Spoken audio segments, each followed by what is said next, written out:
Hello, I am Anuradha Malik. In the previous episode of class 11 biology, we had learnt about the cell and cellular organization in prokaryotic and eukaryotic cells.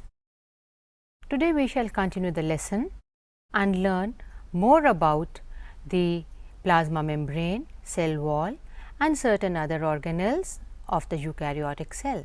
First, the plasma membrane. The plasma membrane is composed of lipids arranged in a bilayer. The main lipid components are phospholipids, glycolipids and cholesterol, which is present in animal membranes. The lipids are arranged in such a manner that their polar heads are towards the outside and the hydrophobic tails are towards the inner part. This arrangement protects the non-polar tails from the aqueous environment inside and outside the cell. The cell membrane also possesses proteins and carbohydrates. The ratio of proteins and lipids varies in different cell types. Human erythrocytes have approximately 52% proteins and 40% lipids. Depending on the ease of extraction, membrane proteins can be grouped as integral or peripheral. The peripheral proteins lie on the surface, whereas integral proteins are partially or totally buried in the phospholipid bilayer. The widely accepted model of the plasma membrane is the fluid mosaic model, which was proposed by Singer and Nicholson in 1972. The quasi-fluid nature of the lipid layer allows lateral movement of proteins within it. This is why we call it fluid. The fluid nature of the membrane allows for cell growth, formation of intercellular junctions, excretion, endocytosis, cell division, etc. The membrane allows transport of molecules across it. It is selectively permeable to some molecules. Some molecules move across it without consuming any energy. This is called passive transport. A few ions are transported against the concentration gradient by utilizing energy. This is called active transport. Example, the sodium-potassium pump in the membranes.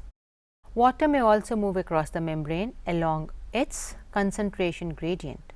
That is, from the region of higher concentration of water to the region of lower concentration of water.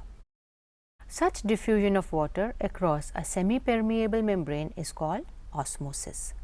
Polar molecules cannot pass across the non-polar lipid bilayer. Transport of such polar molecules is facilitated by certain carrier proteins present in the membrane. The presence of a wide variety of proteins is the reason why we call this membrane a mosaic. Let's have a closer look at the structure of a plasma membrane. Outer to the plasma membrane is present the cell wall in plant and fungal cells. The cell wall is a rigid, non-living structure. The cell wall is present outside the plasma membrane. It is the cell wall which gives the shape to the cell and protects it from mechanical damage and infections. The plant cell wall is made up of cellulose, hemicellulose, pectins and proteins. Plant cells also have a middle lamella in between cells, which is mainly made up of calcium pectate. The middle lamella holds the neighboring cells together. The cell wall and middle lamella may be traversed by plasmodesmata. Plasmodesmata connect the cytoplasm of neighboring cells. The cell wall of a young plant cell is the primary wall. This is capable of growth, and as the cell matures, a secondary wall is formed on the inner side of the cell. Hemicellulose, pectin and lignin may also be deposited in addition to the cellulose fibrils in the secondary wall. Within the cytoplasm is present an extensive endomembrane system. The endomembrane system includes endoplasmic reticulum, Golgi complex, lysosomes and vacuoles. A network of tiny tubular structures called endoplasmic reticulum is scattered in the cytoplasm as viewed through the electron microscope. The endoplasmic reticulum divides the intracellular space into two distinct compartments, the luminal inside the endoplasmic reticulum, and the extraluminal, that is the cytoplasm compartment. Often, ribosomes are attached to the outer surface of the endoplasmic reticulum. This now appears rough in appearance and is known as rough endoplasmic reticulum. Rough endoplasmic reticulum is seen in cells which actively synthesize and secrete proteins. The rough endoplasmic reticulum is continuous with the outer membrane of the nucleus. In the absence of ribosomes, the endoplasmic reticulum appears smooth and is called smooth endoplasmic reticulum. The smooth endoplasmic reticulum is the major site for synthesis of lipids. Let us look at a picture of the endoplasmic reticulum. Notice that it is in continuation with the nuclear envelope. Another component of the endomembrane system is the Golgi apparatus. Camillo Golgi in 1898 first observed densely stained reticular structures near the nucleus. These were later named Golgi bodies after him. These are stacks of parallel, flat, disc-shaped sacs or cisternae of 0.5 to 1 micrometers in diameter. These sacs are concentrically arranged near the nucleus with a distinct convex cis or forming phase and a concave trans or maturing phase. Its main function is packaging materials for intracellular targets or for secretion outside the cell. Glycoproteins and glycolipids are found within these. Materials to be packaged in the form of vesicles from the endoplasmic reticulum fuse with the cis phase of the Golgi and move towards the maturing phase. Let us have a look at the picture of the Golgi apparatus. Notice the sac-like structures and the vesicles. Lysosomes are another component of the endomembrane system. These are membrane-bound vesicle structures formed by the process of packaging in the Golgi apparatus. They are bound by a single membrane. They are rich in hydrolytic enzymes, which are capable of digesting carbohydrates, proteins, lipids, and nucleic acids. They are optimally active at acidic pH. Because of the presence of hydrolytic enzymes, they are often also termed as suicide bags, because if they release their contents into the cytoplasm, it would digest the cell itself. The last of the endomembrane system, the vacuoles. These are membrane-bound spaces in cytoplasm which may contain materials such as water, sap, excretory products, etc. The membrane of the vacuole is called tonoplast. Contractile vacuoles, as in amoeba, are functioning for excretion. Food vacuoles are formed by phagocytosis, as in certain protists. In plants, certain ions are transported into the vacuole against the concentration gradient. Mitochondria. You already know that mitochondria are known as the powerhouses of the cell. These are called the powerhouses of the cell because the energy in the form of ATP is produced during aerobic respiration in them.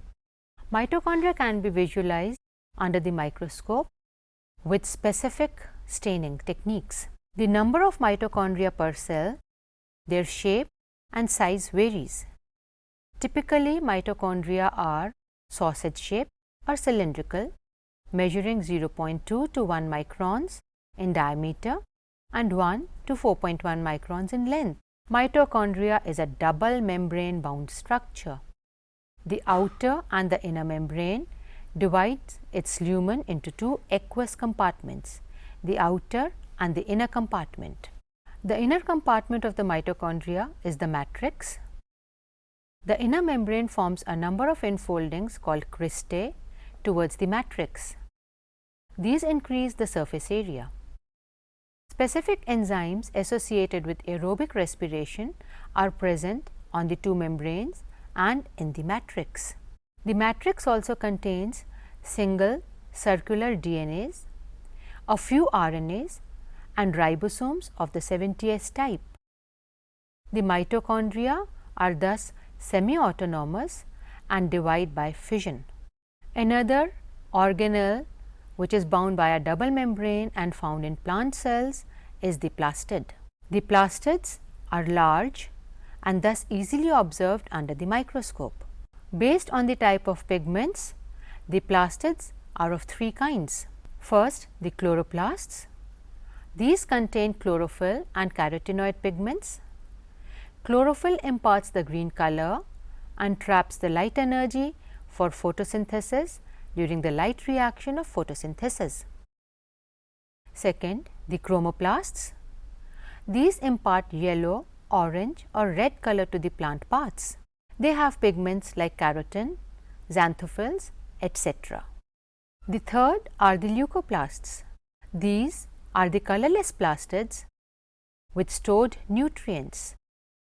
Amongst these, amyloplasts store carbohydrates, elaioplasts store oils and fats, and eleuroplasts store proteins. Let us have a look at a sectional view of chloroplast. The chloroplasts are found in the mesophyll cells of leaves and other green parts of the plant. They may be lens-shaped, oval, spherical, discoid or ribbon-like.